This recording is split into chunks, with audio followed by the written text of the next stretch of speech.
Major changes have been made in the F16C cockpit. These are designed to improve operational capability and flexibility. Directly in front of me is a new wide-angle heads-up display. It provides the pilot with all the flight information and weapons aiming cues he needs to keep his head out of the cockpit and on his target. The new HUD also has a raster capability for displaying a 25-degree field of view of infrared image. With an appropriate sensor, the pilot can navigate and deliver weapons by using the infrared imagery displayed on the HUD. Directly below the HUD is the integrated control panel. It's placed for easy upfront access to the navigation computer, radios, and the forward-looking infrared system. On both sides of this are two independent multifunction displays.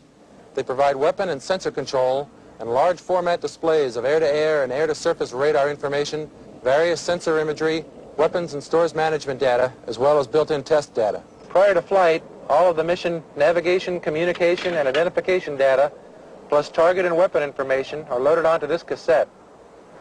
The pilot then inserts the cassette into the console receptacle, and all of the mission information is automatically loaded into the onboard systems.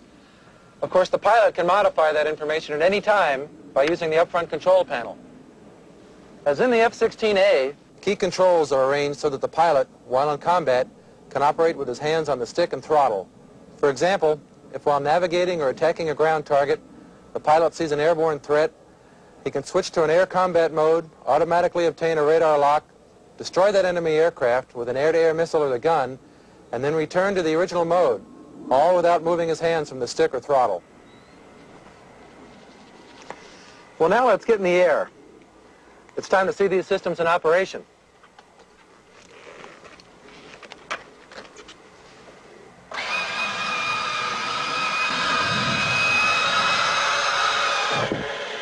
Just like the F-16A, the F-16C is easy to start. No external support equipment is required. We only use one switch to turn on the battery and another switch to start the jet fuel starter.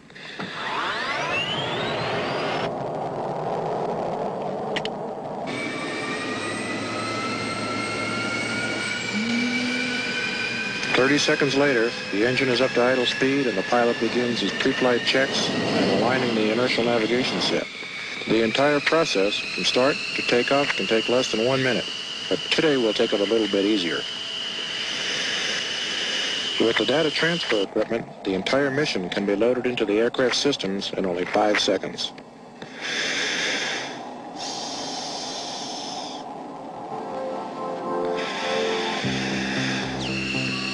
Carswell Tower, Dynam 5 for takeoff. Dynam 5, Carswell Tower, wind 170 at 10, cleared for takeoff. Dynam 5, roger.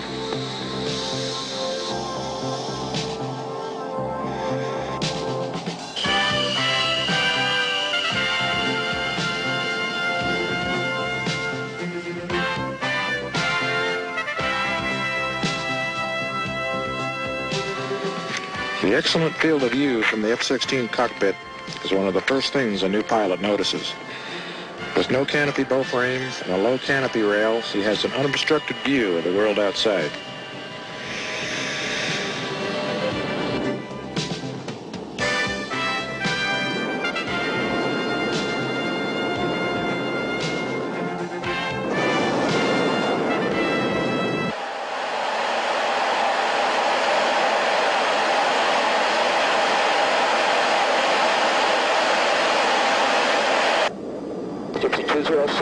Contact of 175, 72 miles. Looks like a flight of 2, Angels 10. Close out, curves showing 78 miles. James, close out shows 20. Misstep away.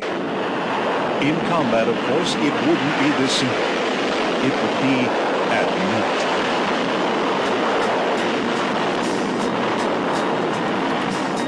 Lanterman, developed by Martin Marietta Corporation, stands for Low Altitude Navigation and Targeting Infrared Systems for Night.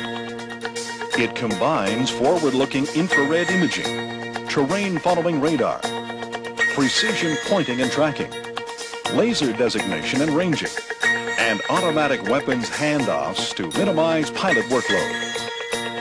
Pilots of the 4th Tactical Fighter Wing say they can drop their bombs within 10 meters, some say 10 feet of a target. This accuracy can be achieved using the radar and infrared navigation pod. As the pilot goes into an attack, he maintains his overall situation awareness in the hunt. He finds the target area and positions himself with the infrared or FLIR sensor of the navigation pod.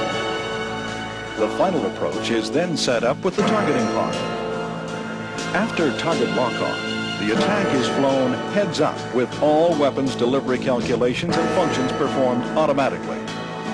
But for all its capabilities, it's really only a stopgap measure. From the moment